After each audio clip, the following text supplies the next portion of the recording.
سیلاب مزید 12 زندگیاں نگل گیا، ملک میں آفت سے اموات کی تعداد 1355 ہو گئی۔ پاکستان کی سب سے بڑی منچر جھیل میں لگائے گئے کٹ بھی کام نہ آئے، دریائے سندھ کی سطح بلند ہونے سے جھیل کا پانی دریا میں جانے کے بجائے الٹا بہنے لگا۔ پانی کے دباؤ کے باعث انڈس لنک سیم نالے میں شگاف پڑ گیا۔ ریلوں سے 7 کی 7 یونین کونسلز کے 500 سے زائد دیہاتوں کے 1.5 لاکھ سے زائد افراد متاثر ہو گئے۔ دوسری جانب بلوچستان کے ضلع جعفر آباد اور صحبت پورہ کے علاقوں میں 2 ہفتوں سے پانی موجود، گریڈ سٹیشن، سرکاری عمارتیں اور سڑکیں بھی زیر آب۔ متاثرہ علاقوں میں پاک فوج کی ریسکیو کارروائیاں جاری ہیں۔ سیلاب متاثرین کے لیے امداد لے کر امارات سے مزید 2 پروازیں کراچی پہنچ گئیں۔ عمران خان کے خلاف توہین عدالت کیس کی سماعت، اسلام آباد ہائی کورٹ کے باہر سیکیورٹی کے سخت انتظامات۔ خاتون جج کو دھمکیاں دینے سے متعلق کیس میں اسلام آباد ہائی کورٹ نے عمران خان کو معافی کا موقع دیا، لیکن عمران خان نے ایک بار پھر غیر مشروط معافی مانگنے سے گریز کرتے ہوئے دھمکی دینے کے اپنے الفاظ پر پچھتاوے کا اظہار کیا۔ عمران خان کے خلاف توہین عدالت کیس کی سماعت آج چیف جسٹس اطہر من اللہ کی سربراہی میں اسلام آباد ہائی کورٹ میں ہو رہی ہے۔ پاکستان افغانستان کو ہرا کر ایشیا کپ کے فائنل میں پہنچ گیا۔ 130 رنز کا ہدف سنسنی خیز مقابلے کے بعد آخری اوور میں حاصل کیا۔ نسیم شاہ کے 2 چھکوں نے میچ کا پانسا پلٹ دیا۔ افغان کرکٹر اور آصف کے درمیان تلخ جملوں کا تبادلہ۔ آئی سی سی آج جرمانے کا باضابطہ اعلان کرے گا۔ افغان کھلاڑی کے بعد شکست پر اسٹیڈیم میں افغانستان کے تماشائی بھی بدتمیزی پر اتر آئے، اسٹیڈیم کی کرسیاں اکھاڑ پھینکی، پاکستانی شائقین سے مار پیٹ بھی کی۔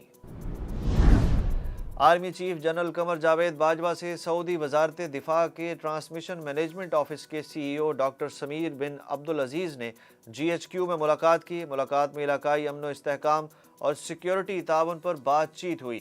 آرمی چیف کا کہنا تھا کہ پاکستان سعودی عرب سے اپنے تاریخی اور برادرانہ تعلق کو بڑی اہمیت دیتا ہے۔ ترجمان پاک فوج کے مطابق ڈاکٹر سمیر نے پاکستان کے ساتھ دفاع اور سیکیورٹی کے شعبوں میں مزید تعاون بڑھانے کی خواہش ظاہر کی ہے۔ عمران نیازی پاکستان کو کمزور کرنے کے درپے ہیں، وزیر اعظم شہباز شریف کی عمران خان پر پھر تنقید۔ کہا، عالمی سطح پر معروف اکانومسٹ میگزین میں شائع ہونے والی 2 خبروں نے عمران نیازی کے بارے میں ہمارے موقف کی تصدیق کر دی۔ میگزین نے لکھا ہے کہ عمران نیازی نے آئی ایم ایف سے معاہدے کی دھجیاں بکھیری۔ عمران نیازی سیاسی پوائنٹ سکورنگ کے لیے اس تباہ کن عمل کا فائدہ اٹھا رہے ہیں۔ F-16 طیاروں کی دیکھ بھال کے لیے امریکہ کا پاکستان سے $45 کروڑ کا معاہدہ۔ پاکستان کو F-16 طیاروں کا مرمتی سامان ملے گا۔ امریکہ نے طیاروں کی مرمت کے لیے سامان دینے کی منظوری دے دی۔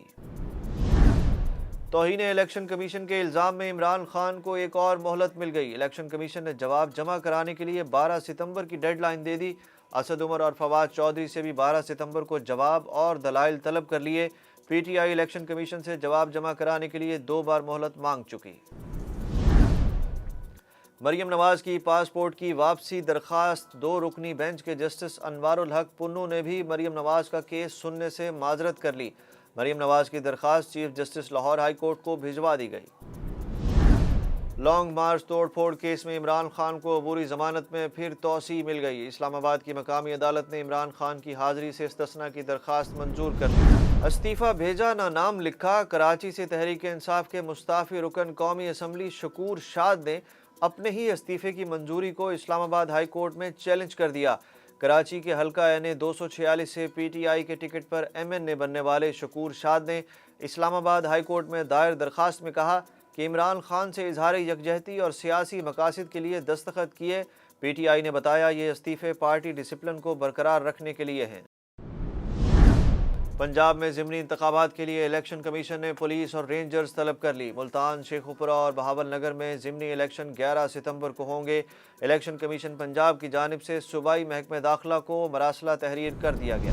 خطے کو اسلحے کی دوڑ میں لگانے والے جنگی جنونی بھارت کا ایک اور میزائل کا تجربہ۔ بھارت وزارت دفاع کی جانب سے دعویٰ کیا گیا ہے کہ تجربات کے دوران فضا سے چھوڑے گئے میزائلوں نے فضا میں مختلف فاصلوں پر موجود اہداف کو کامیابی سے نشانہ بنایا۔ پاکستانی روپے کی آج پھر بے قدری، ڈالر کی اونچی اڑان برقرار۔ اوپن مارکیٹ میں ڈالر کی قیمت 235 روپے پر پہنچ گئی۔ انٹر بینک میں ڈالر کی قدر میں 1 روپے 8 پیسے کا اضافہ ہوا، قیمت 224 روپے سے تجاوز کر گئی۔ آئی سی سی ورلڈ کپ T20 کے وارم اپ میچز کا اعلان کر دیا گیا۔ وارم اپ میچز کا آغاز 10 اکتوبر سے ہوگا۔